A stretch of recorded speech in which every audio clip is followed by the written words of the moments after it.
í dag, þá eru 5 ár síðan að Katrín Jakobsdóttir flutti fræga ræðu.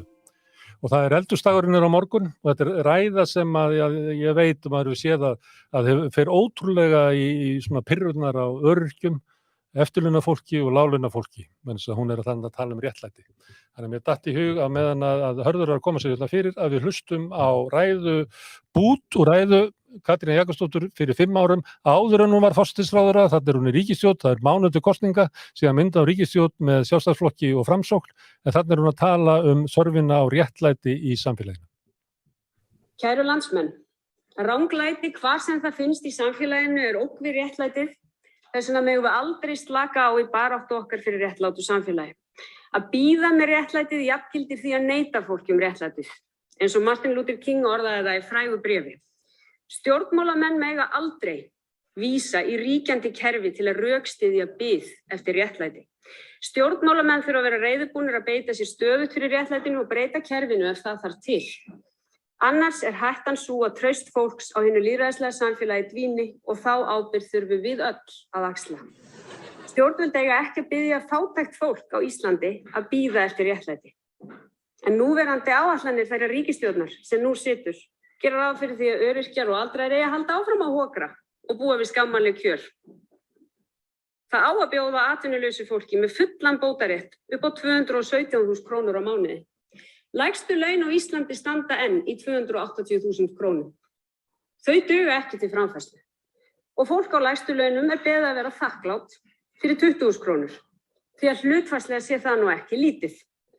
Því miður þarf að bíða aðeins með réttlæti fyrir þig, viðkvæðið, en allt stendur þetta til bóta. En þegar þetta fátæka fólk beðið að bíða eftir réttlætinu, verið að neita því réttlæti. Kæru landsmenn, ég hef áhyggjur af því að þrátt fyrir efnahagslegan uppgang vanti upp á þennan sameiginlega skilning á því hvað felst í samfélagi. Ég hef áhyggjur af því að of margir séu bænir að bíða eftir réttlæti.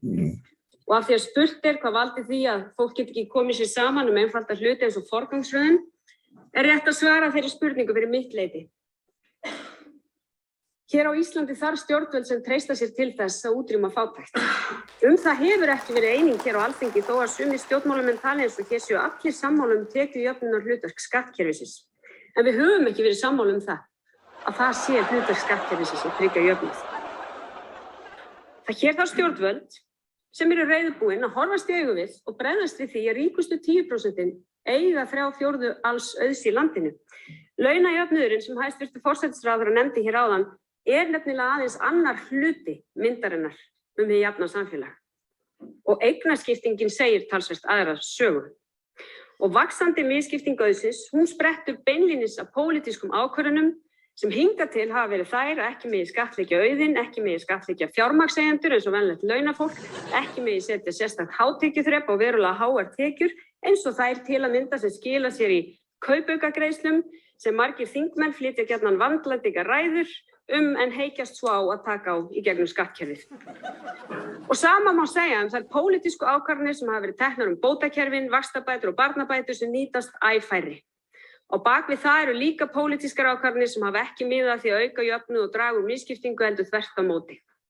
Hér þarf stjórnvöld sem eru reiðubúin að taka pólitískar ákvarðanir til að útrýma fátækt og draga leið úr misskiptingu.